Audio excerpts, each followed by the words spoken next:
Up stocks versus grow, दोनों में से कौन सा बेटर है? एक टाइम था कि लोग कंपैरिजन में सिर्फ क्या करते थे, सिर्फ अप स्टॉक्स वर्सेस ग्रो के चार्जेस देखा करते थे, या अप स्टॉक्स के ब्रोकरेज चार्जेस कम है या ग्रो के चार्जेस कम है। तो देखिए, अगर आज की डेट में भी अगर आप चार्जेस को देख करके अपना ब्रोकर डिसाइड कर रहे हो तो आप बहुत बड़ी गलती कर रहे हो।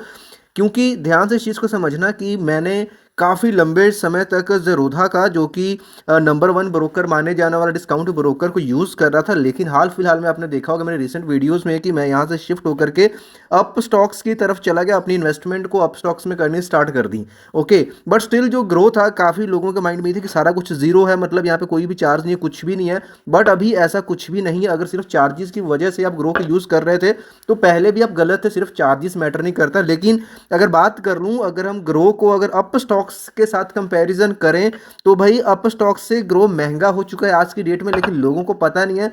फीचर्स तो ढेर सारे आपको अप स्टॉक्स में मिल ही जाते हैं ग्रो के कंपैरिजन में, बट स्टिल यहाँ पे एक एक चीज़ को यहाँ पे कंपेयर करने वाले हैं। देखिए, सबसे पहले चलते हैं अकाउंट ओपनिंग की तरफ से। भाई देखिए, दोनों का बिल्कुल फ्री है, कुछ भी नहीं है। एएमसी की अगर बात कर लें, ग्रो में भी एएमसी जीरो है, और यहाँ पे अगर अप स्टॉक्स की बात कर लेते हैं तो आपको अप स्टॉक्स में भी एएमसी बिल्कुल जीरो है, बिल्कुल फ्री है। कोई भी एनुअल मेंटेनेंस आपको अप स्टॉक्स में भी नहीं देना पड़ता है। जो पहले अकाउंट खुलते थे उनमें एएमसी का था, अभी इसमें नहीं है। उसके बाद में अब यहाँ पे आता है ब्रोकरेज का, क्योंकि ब्रोकरेज एक ऐसी चीज़ है कि कहीं ना कहीं ये चीज़ें मैटर करती हैं, स्पेशली जो कम अमाउंट वाले लोग हैं, जो कम पैसे से अपनी इन्वेस्टमेंट ट्रेडिंग स्टार्ट करते हैं। तो अब यहाँ पे ब्रोकरेज की बात देखें, देखिए दो तरह की ट्रेडिंग चलती है। एक तो आपकी चलती है इंट्राडे, आज खरीदा हमने आज ही बेच दिया, और ये इंट्राडे को हम साथ में ले सकते हैं future and options, currency and commodity का, है ना। और यहाँ पे करेंसी और कमोडिटी की बात कर ले तो भाई यहाँ पे ग्रो एग्जिस्ट ही नहीं करता। ग्रो में तो आपको ये फ्यूचर्स ही नहीं मिलते, तो ये सबसे बड़ा नेगेटिव पॉइंट तो यहीं पे आ जाता है ग्रो का। तो अगर आप इंट्राडे ट्रेडिंग कर रहे हो और अप स्टॉक्स में कर रहे हो, पहले मैं यहाँ पे अप स्टॉक्स की बात कर ले तो अप स्टॉक्स में कितना लगेगा आपका, ₹20 और 0.05 विच एवर इज लोअर। अगर आप बहुत बड़ी अमाउंट से कर रहे हो तो 20 रुपये से मैक्सिमम नहीं लगेगा पर ट्रेड, और अगर कोई 1000, 2000, 500 से कर रहा है तो उस केस में 0.05% यहाँ पे अमाउंट के ऊपर ब्रोकरेज लगने वाली है। At the same time intraday trading करते हो और आप ग्रो में कर रहे हो तो कितना लगेगा भाई, ₹20 और 0.10%। अगर ज़्यादा अमाउंट है तो ठीक है, ग्रो भी आपसे अप स्टॉक्स के बराबर लगेगा। लेकिन अगर आप 1000, 500, 2000 वाले हो ना, तो ये डबल चार्ज करेगा आपसे, अप स्टॉक से डबल चार्ज करता है ग्रो। यहाँ पे भी ये ग्रो का एक कॉस्टली है अप स्टॉक से। उसके बाद में अगर आप डिलीवरी ट्रेडिंग करते हो, यानी इन्वेस्टमेंट करते हो, आज हमने खरीदा इसको, हम 10 दिन, 20 दिन, 1 साल, जब तक इसको होल्ड करने वाले हैं, उस केस में क्या है, डिलीवरी ट्रेडिंग कर रहे हो अप स्टॉक्स में, तो अप स्टॉक्स आपसे कितना लेने वाला है डिलीवरी ट्रेडिंग के लिए? अप स्टॉक आपसे लेता है ₹20, फिक्स्ड है पर ऑर्डर। ओके, और वहीं पे अगर हम ग्रो की बात कर लेते हैं, ग्रो में अगर आप ट्रेडिंग करते हो तो ग्रो में आपको, चाहे आप इक्विटी कर लो चाहे आप वो कर लो, वही है ₹20 और 0.10%। तो यहाँ पे हल्का सा आप ये देख सकते हो कि जो डिलीवरी ट्रेडिंग है वो, इसमें आपको ये है कि कोई 1000, 2000 की इन्वेस्टमेंट करने आने वाला है तो इसका यहाँ पे थोड़ा सा बेनिफिट हो सकता है। लेकिन इन्वेस्टमेंट जो बंदा करता है तो लाख, 2 लाख या 50-60 हज़ार से कम का इन्वेस्टमेंट का कोई फायदा नहीं है। तो वैसे भी जो ब्रोकरेज है ₹20 से बनने वाली है दोनों में, सिंपल इज दैट। उसके बाद में अब कुछ लोग यहाँ पे एफएनओ में ट्रेड करते हैं। वैसे एफएनओ में ट्रेड करने वालों को अगर ये बोल दें कि मूर्ख, क्योंकि देखिए जो भी आप ब्रोकर का अकाउंट लॉगिन करते हो आपको सामने से इतनी मतलब आती है, मैं सिर्फ उन लोगों की बात करूँ जिनके पास कैपिटल कम है, क्योंकि एफएनओ फ्यूचर ऑप्शन सिर्फ उन लोगों की गेम है जो लाखों करोड़ों में खेल सकते हैं, जो पैसे के साथ खेलते हैं, आया गया कोई फर्क नहीं पड़ता। लेकिन अगर आप अपना हार्ड अर्नड मनी लगा रहे हो तो मैं आपको बेवकूफ़ बोलूँगा, उसके लिए मुझे आप माफ़ कर देना, बट ये सच है, क्योंकि यहाँ पे 95% केसेस में आप यहाँ पे लॉस करने वाले हो। लेकिन ये चीज़ें आपको फिर भी समझ में नहीं आती है, सभी भी आप पुट कॉल बाय करते हो और अपने पैसा को जीरो कर लेते हो। स्टिल अगर आप करते भी हो, अप स्टॉक्स में करते हो, तो क्या आपको पड़ता है आपको एफएनओ में? एफएनओ में अगर आप अप स्टॉक्स में करते हो तो सेम चीज़ है, ₹20 और 0.05% विच एवर इज लोअर, चाहे एफएनओ है, चाहे करेंसी है, चाहे कॉमोडिटी है। ओके, बट वहीं पे ग्रो में चले जाते हो भाई एफएनओ करने, ₹20 फिक्स्ड है भाई, ₹20 का ठप्पा लगना ही लगना है। ध्यान से चीज़ को समझना। ओके, ये छोटी छोटी चीज़ें हैं। लोग एक्सपायरी के दिन क्या करते हैं, 20-20, 40-40 रुपये का प्रॉफिट के ऊपर काम करते हैं, जो 1000-500 से आते हैं, और देखते क्या है कि प्रॉफिट उन्होंने 300 कमाया होता है, लेकिन जो उनकी ब्रोकरेज होती है, ब्रोकरेज बन जाती है भाई 350। 300 कमा करके भी आता है एंड ऑफ द डे उनको ₹50 का यहाँ पे नुकसान हो रहा होता है।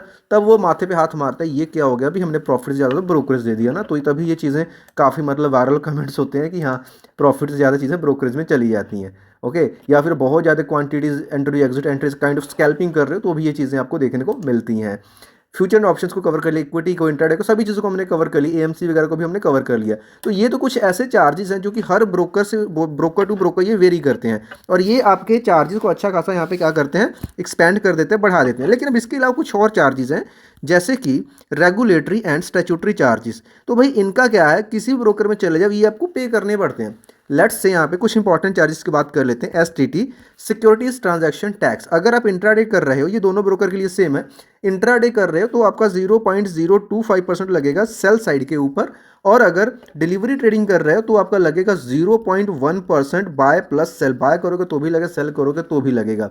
ओके, और अगर फ्यूचर्स ऑप्शंस में करते हो तो एसटीडी कितना लगता है आपका, फ्यूचर्स में अगर काम कर रहे हो तो 0.02% ऑन सेल साइड, और ऑप्शंस के ऊपर लगेगा आपका 0.1% ऑन प्रीमियम।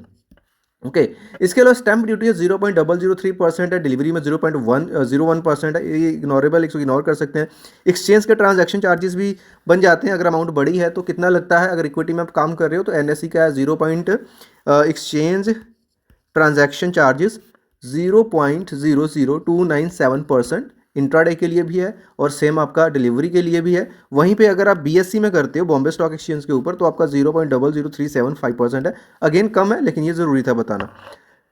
डीपी चार्जेस की बात अगर हम कर लेते हैं तो डीपी चार्जेस यहाँ पे अप्रॉक्सीमेट क्या होता है, ये सिर्फ वो डीपी चार्ज कब लगता है जब आप किसी भी होल्डिंग को बेचते हो, आपने 2-4 महीने से स्टॉक को रख रखा, अब इसको बेचना है, तब आपने यहाँ पे कितना पे करना है वो चीज़ यहाँ पे आती है, डीपी चार्जेस कितने लगते हैं। तो देखिए डीपी चार्जेस अगर अपस्टॉक्स की बात करें तो अपस्टॉक्स में अराउंड आपका सेल जब करते हो तो 18-19 यानी 20 रुपये इसको ओवरऑल मान सकते, अराउंड 20 रुपीज़ आपका लगता है पर स्क्रिप्ट के ऊपर। आपको मान लो 10 तरह की कंपनीज हैं तो 10 बार लगेगा, अगर सिर्फ एसबीआई का ही आपके पास होल्डिंग है तो सिर्फ एक बार ही लगेगा। क्वांटिटी कितनी है दैट डजंट मैटर, कंपनी के हिसाब से, स्क्रिप्ट के हिसाब से। सेम अगर ग्रो की बात कर ले तो ग्रो में भी यहाँ पे क्या है कि अप्रॉक्सीमेट आप ये मान करके चलो डिपॉजिट ₹3.5, ग्रो का 15 है, तो ये चीज़ें मतलब ऐसा है कि अप्रॉक्सीमेट ये दोनों का हम सेम मान सकते हैं, थोड़ा बहुत ऊपर नीचे, ज़्यादा नहीं है, मतलब 20 रुपये है सेल साइड के ऊपर। इंट्राडे में ये नहीं लगता है। डीपी चार्जेस के बाद यहाँ पे जो चीज़ें हमने और यहाँ पे कंसीडर करनी होती है, एक यहाँ पे आ जाता है जीएसटी का। जीएसटी बड़ा इंपॉर्टेंट आता है भाई, जीएसटी पे अच्छी खासी अमाउंट बन जाती है। जीएसटी कितनी है, 18% लगती है, लेकिन अब लगती है किस चीज़ के ऊपर, लोगों में इसमें बड़ा कन्फ्यूजन है। जो आपकी ब्रोकरेज बनती है ना, ब्रोकरेज के ऊपर वो आपका जीएसटी लगता है, कि जितना आपका ब्रोकरेज बन गया प्लस यहाँ पे डीपी चार्ज जो बन गया, एक्सचेंज ट्रांजैक्शन चार्जेस बन गया, SEBI turnover charge, delay transaction charge, DDPI charge, auto square off charge, सभी को मिला जुला करके उसके ऊपर 18% होता है, लेकिन अच्छी खासी ये भी अमाउंट बन जाती है।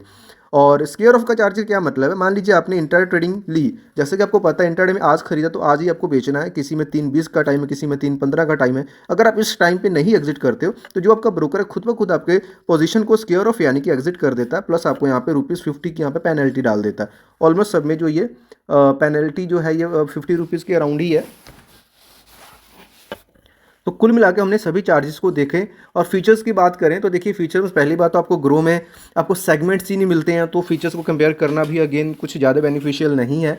जो लोग हल्का फुल्का कभी कभार इन्वेस्टमेंट करने वाले हैं, ठीक है, उन वो ग्रो को कंसीडर कर सकते हैं। अगेन इसमें काफ़ी सारे बग्स आपको देखने को मिलते हैं, काफ़ी सारी चीज़ें यहाँ पे पोजीशन जैसे आपने एंट्री एग्जिट करना उसमें भी डिलेज आपको देखने को मिलता है, लैग्स आपको देखने को मिल जाते हैं, बट ये चीज़ें अपस्टॉक्स में नहीं है। और अपस्टॉक्स इतना स्मूथ मेरे को लगा कि मैंने ज़रूरत जैसे ब्रोकर को शिफ्ट करके अपस्टॉक्स में करा, और ये मेरा पर्सनल एक्सपीरियंस है, इसके मेरे अपने पर्सनल रीजंस हैं। और जब भी बात करता हूँ मैं फैक्ट बात करता हूँ।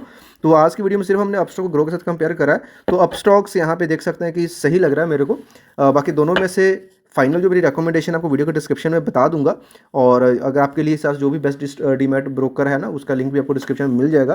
तो वहाँ से आप अगर अकाउंट वगैरह खुलते हो तो वहाँ पे आपको एक्स्ट्रा बेनिफिट्स मिल जाएंगे, जैसे कि आपको ब्रोकर्स वगैरह कुछ टाइम के लिए बिल्कुल फ्री हो जाएगी, कम लगेगी, वो सारी डिटेल्स आपको डिस्क्रिप्शन में मिल जाएगी। कोई डाउट किसी कमेंट पूछ सकते हो। मिलता है नेक्स्ट वीडियो किसी और एजुकेशन, तब तक के लिए बाय।